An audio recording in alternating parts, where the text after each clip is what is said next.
Hello everyone, my name is Sienna, and I'm here to share a story of my own. Reading all these nerve-wracking tales about crazy mother-in-laws reminded me of my own experiences with my entitled mother-in-law, Cindy, who believed the world revolved around her. Let me tell you the story. My husband Drago is Cindy's only child. His father passed away when he was young, and Cindy had to step up to care for him. She never let him forget it. Cindy was a veiled narcissist who thrived on making herself feel powerful and important. She raised Drago to always give in to her demands and never question her decisions. Cindy was a very entitled woman who demanded obedience or else there would be consequences.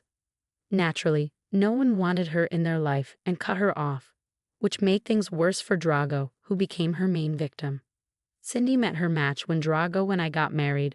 When we were dating, Drago was always reluctant to introduce me to his mother. When I finally met her a few days after our engagement, I realized she was the problem, not me. Since Drago had moved in with me, Cindy was slowly starting to lose control over her son. He no longer wanted to give in to her demands or fund her extravagant lifestyle. She, of course, blamed me for changing him. I ignored her nasty talk for a while because she didn't live with us, but one day she suddenly showed up at my house with her suitcases in tow. "Sorry for not informing you earlier, but I will be staying with you for a while," she announced. "What? Why, Mom? What happened to your apartment?" Drago asked. "Well, I got evicted because you don't bother to send me money anymore. I guess this is what you wanted, to see your poor mother homeless. Sienna changed you a lot, you know." "Mom, you were spending money on frivolous things and always kept asking for more. That's not a way to live your life. Don't teach me how to live my life. I raised you, not the other way around. I ran into some financial trouble and got evicted because of you, so you are obligated to house me until I get back on my feet. I will tolerate your stupid wife, but you need to get rid of that nasty dog." I stood open-mouthed while she made her ridiculous demands. The dog she was referring to was my 7-year-old golden retriever, Leo. I was stunned and barely registered when she told Drago that we needed to get rid of my dog for her. Leo was my family, not something I could just throw away. I was ready to shout at Cindy when Drago took me aside and said, "I know you're mad, but let's not turn this into a fight. It's true that I haven't been sending her money whenever she wants, and I feel a little guilty that she lost the house because of me. Can we let her stay for a few months, please?" "Dro, you know how toxic and manipulative your mother is. None of her financial problems are your fault. You don't need to feel guilty. The audacity of this woman is astounding. She even wants to get rid of Leo. Do you expect me to get rid of Leo?" "Sienna, please, you know I would never let that happen. Leo is my family too. I won't throw him out because of my mom. But I can't just throw my mom out either. Please, just a few days. I swear I'll find a way to get her out." Drago's desperation and guilt made me feel bad for him. It was his mom after all, and he wasn't exactly capable of standing up to her yet. He begged me to let Cindy stay, and I reluctantly agreed. Drago told Cindy the good news, but sternly informed her that Leo was not going anywhere. Cindy tried to make a scene, but we both put our foot down. She huffed and puffed but accepted it. All seemed well for a few months, but Cindy had no intention of recovering financially. She refused to look for a job, leached off us, littered the house, never cleaned, and didn't contribute a single penny towards anything. Instead, she regularly asked for money for who knows what. She lived like she owned my place and constantly referred to it as her house. Her attitude towards Leo was also remarkably bad, and we had plenty of screaming matches about it. I was at my wits' end. Just when I thought things couldn't get worse, I had a bad fall, broke my arm, and had a mild concussion. Any guesses as to what happened? Cindy had left the hairdryer on the floor of my bathroom. Drago was away on an important business meeting and couldn't come back, so my best friend drove me to the hospital since Cindy refused, citing that she needed to stay at the house to take care of it. I was too dazed to argue. I was kept at the hospital overnight due to the concussion. They did x-rays and other tests, which took a long time. I had to stay with my best friend while my mother-in-law did God knows what in the house. I had a bad feeling about leaving her alone with Leo since she hated him so much, but I wasn't in a condition to do anything until I got discharged. I took an Uber home the next day and hurried to make sure Leo was fed and taken care of. As soon as I walked in, I called out to Leo. I was met with silence. A minute later, I saw Cindy. "Cindy, Where is Leo? I called, but he didn't answer me. Did you look after him and feed him last night?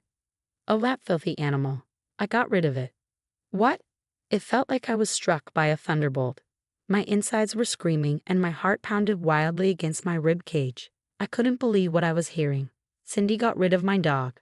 Cindy ignored my shocked face and continued, "Animals can't stay in this house. They don't pay rent, they don't clean up after themselves, and they are useless. They belong on the streets or in a shelter. My home will not have one of those wild and disgusting things around." I was reeling with anger when Cindy spoke like that. I was too stressed about my poor dog to waste my energy shouting at her, so I calmly looked her straight in the eyes and said, "You are right, Cindy. Pets can really be a burden when they don't look after the house or pay rent. It's important for us to recognize when this happens and kick them to the curb immediately. Finally, my wise words have gone through your thick brain. I thought you would never understand. You should always listen to the woman in charge of the house." "I know what's best for my house and family," Cindy replied, looking pleased with herself. "Your words are truly wise, Cindy. Thank you for opening my eyes today. This new perspective will be very helpful for me in the future," I said. Cindy was smug, thinking she had successfully gotten rid of the dirty animal from her home. She believed she could now settle into my house, which she had already started calling hers. She always considered herself the matriarch, no matter whose house she was staying in. I had been putting off confronting her for as long as I could, but this was the last straw. No one messed with me and my family, which included my dog, Leo. I was fuming inside and worried about Leo at the same time, but I kept my face neutral and tried to control my anger. Karma would come for Cindy soon enough, and I would be the one to deliver it. I quickly distracted Cindy and left the house. From what I could tell, Cindy had used my car to drop off Leo at a shelter. I logged onto my car's GPS system to find out where she had gone. I didn't want to ask Cindy directly because she clearly wasn't going to give up the location. She knew I would try to get Leo back, so keeping her in the dark was crucial. I left the house under the guise of getting medicines and called an Uber to the animal shelter where my car's GPS indicated Cindy had gone. I explained the situation to the staff there and gave all the details. Leo was microchipped, so they knew I was the real owner. Thankfully, they understood my situation and let me take Leo after signing some papers. My poor dog was traumatized. He was sitting in the corner of the room, refusing to look at anyone. As soon as he heard me, he leaped from the corner straight into my arms. I won't lie, I cried tears of joy and relief when I held him. At the same time, my rage at Cindy was threatening to overwhelm me. I loaded Leo into my car and went straight home. When I stepped into the house, Cindy took one look at Leo and shrieked. It was a nasty shriek that made Leo bark at her. He wasn't a fan of Cindy anymore. "What the hell, Sienna? What is that filthy animal doing in my house? I didn't get rid of him for you to bring him back. First of all, Cindy, Leo is mine. You had no right to give him away just like that. What happens to Leo is my decision and mine only, so I did what I wanted and brought my dog back." "Absolutely not, Sienna. I always told you that I won't allow a filthy animal to live in my house. They are nasty and don't pay bills." Yeah. I've heard all that before, Cindy. You've told me those things so many times that I know it by heart now. Well then, get rid of the dog. I can't stand looking at him. He's already messing up the carpet with his nasty dog hair. I don't want dog filth in my house. You better drop him off somewhere and start cleaning my house. At this point, my anger was somewhat reduced. I knew that I wouldn't have to put up with Cindy much longer. I had everything set and all the plans made. I was firm in my decision. I calmly looked at Cindy with a small smile and said, "First of all, Cindy, this is my house, not yours. And secondly, you were right. Animals who don't pay bills or clean up after themselves don't deserve to be in my house. Now let's see which animal doesn't pay bills, thinks the house is hers, and doesn't bother cleaning her mess. Oh my God, it's you, Cindy." "What? How dare you, Sienna? Are you calling me an animal?" "We are all some kind of animals, Cindy, and you fit the criteria perfectly.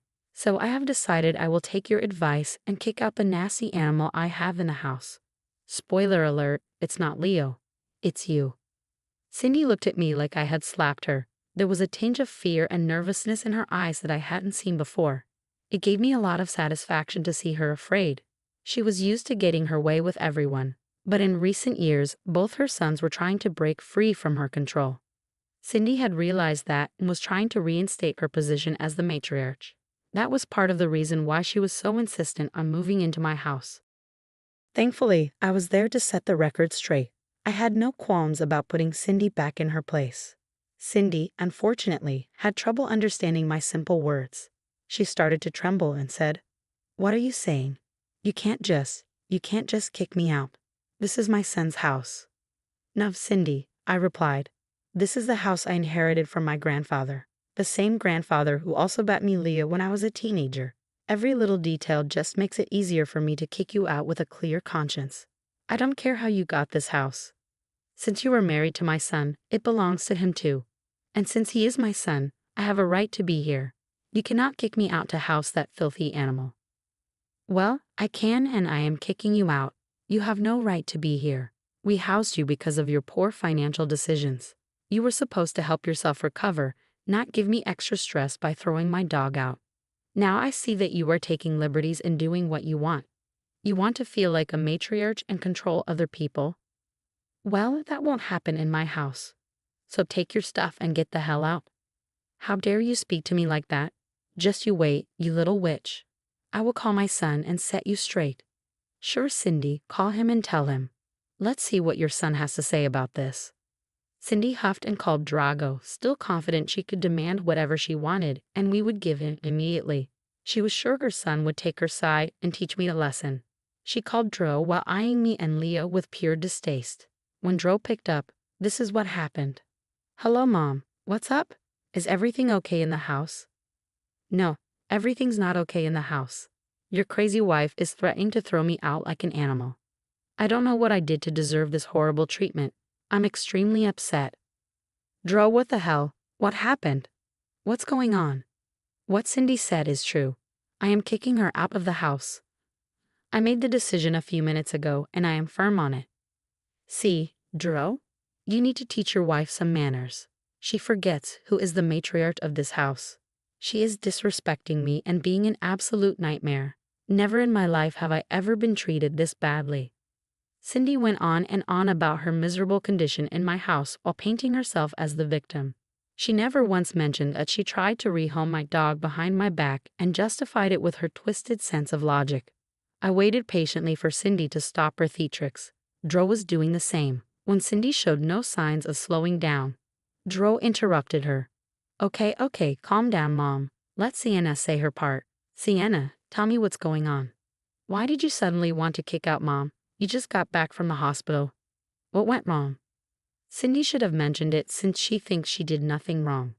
Since she didn't, let me tell you what your mom did while I was in the hospital. She took Leo and dropped him off at an animal shelter. "What? Why?" "She said something about filthy animals who don't pay bills or look after themselves. She drove 25 miles to drop off Leo in a shelter. Thankfully, I got him back today since I had proof of ownership and all."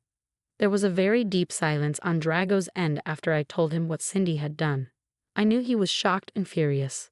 I had a feeling Cindy could sense it too because she looked hella nervous. After a few seconds of silence, Dro said with suppressed rage, "Mom, for the love of God, please tell me you didn't do that." "Well, I just thought." "Mom, did you try to rehome Leo? What the hell is wrong with you? Watch your tone, Drago. I'm your mother. You don't speak to me like that. You know how I hate animals living under my roof. You've known this all your life. That dog needed to go.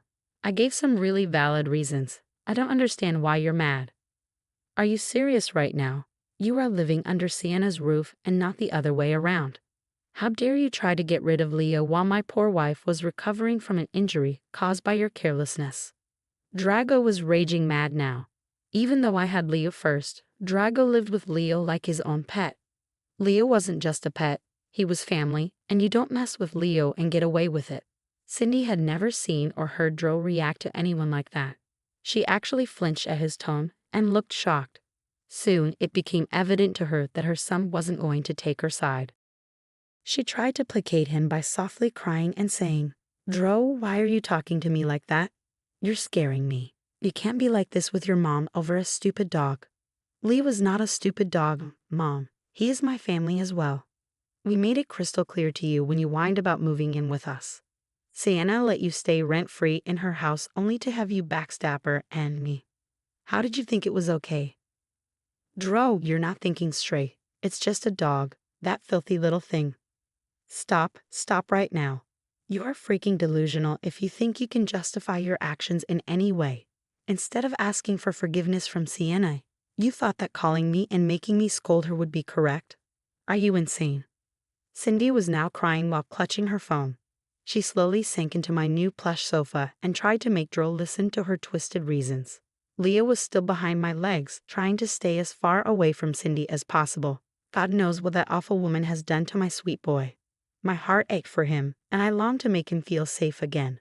While Dro shouted and Cindy cried on the phone, I decided to step in and end the drama ASAP. I said, Dro, your mom is refusing to leave even after I told her multiple times. Leo is super traumatized and is hiding behind my legs. I can't bear to see him like this anymore. Oh God, Mom, what did you do to my poor dog? You know what? It doesn't matter anymore. I've heard enough already. Mom, you need to leave. You were not welcome in the house anymore. Sienna already told you that, and I am telling you that. I don't want to be in contact with you anymore. I am done with your power play. You have hurt me enough. I won't let you hurt my wife and my new family too. Oh my God, Joe, what are you saying? You can't let a filthy animal and this witch of a wife come between us. You are my son. I'm your mother. I only did this because I want the best for you. Stop that nonsense right now, Mom. You did what you thought was best for you, like always. You cared nothing about other people. You don't care about your own son and daughter-in-law. I put up with you for years because you're my mother, but not anymore. Not when you're trying to control and hurt my family. Leave the house right now before I call the police on you myself. Drago said that and hung up on her. I told her to pack her things while I carried Leo inside my master bedroom. My best friend had also arrived because I had notified her of the situation on my way to pick up Leo. She would stay at the house with me to take care of me and make sure Cindy got the hell away from all of us. She came into the house and kept an eye on Cindy while she packed her stuff. Cindy would have protested or thrown a tantrum if Dro hadn't been so angry. Plus, the fact that my best friend's husband was a cop also made Cindy hurry up and leave before the cops seriously threw her out. She was crying the entire time, and I could hear her from my room. I comforted Leo and waited for my best friend to give me the signal when my horrible mother-in-law was gone. After Cindy left, I got a rather painful call from Drago. I could tell that he was distressed and that he was blaming himself for what happened. He said, I'm so sorry, Sienna. This should never have happened. I should have just listened to you and kept my mom at arm's length. If I had, you wouldn't have been hurt and Leo wouldn't have been traumatized. Dro, don't be so hard on yourself. I knew you had good intentions when you wanted to help out your mom. It's not your fault she refuses to change. But I don't think it will be wise to have her around after this. I for sure would be comfortable. You don't have to worry about that, Sienna. I'm done with Mom and cutting contact with her for good. I will fly back as soon as possible to be with you, and I will get therapy to make sure I have the spine to tell her off when she comes demanding something from us. This will never happen again. You take care of yourself and Leo. Hearing this made my heart swell a little. I was glad that Dro was finally willing to get therapy to deal with his issues with Cindy. I really didn't want to have any connection to her anymore, and it was Drago's job to set those boundaries. I assured Drago that my best friend would stay with me until he got back. He was somewhat relieved and flew back 2 days later. He was super guilty and kept apologizing over and over again. It broke my heart to see my family suffering because of that awful woman Cindy. Karma was still pending for Cindy, of course. As I said, she was broke and didn't have a place to stay. She thought that we would calm down and beg her to come back to live with us. She is a true narcissist, although she is too full of herself to ever seek a diagnosis. Anyway, as a week passed, her cash ran out and it became apparent to her that we weren't going to come get her. That's when she returned to our door, begging and pleading for forgiveness. That was fast, but only because she didn't have any money. No family in their right mind would take Cindy in because everyone knew the level of her entitlement. So she had to come back to us. We refused to even open the door and threatened to call the cops if she stayed for long. She was already blocked from all our phones and social media. The extended family was informed of everything, and everyone took our side because they were not crazy like Cindy. Drago, Leo, and I slowly went back to being the happy family we were before Cindy disrupted everything. As for her, last I heard, Cindy was working somewhere in a small office, earning peanuts and living in a trailer. I will say it suits her and hope she rots there and never comes back.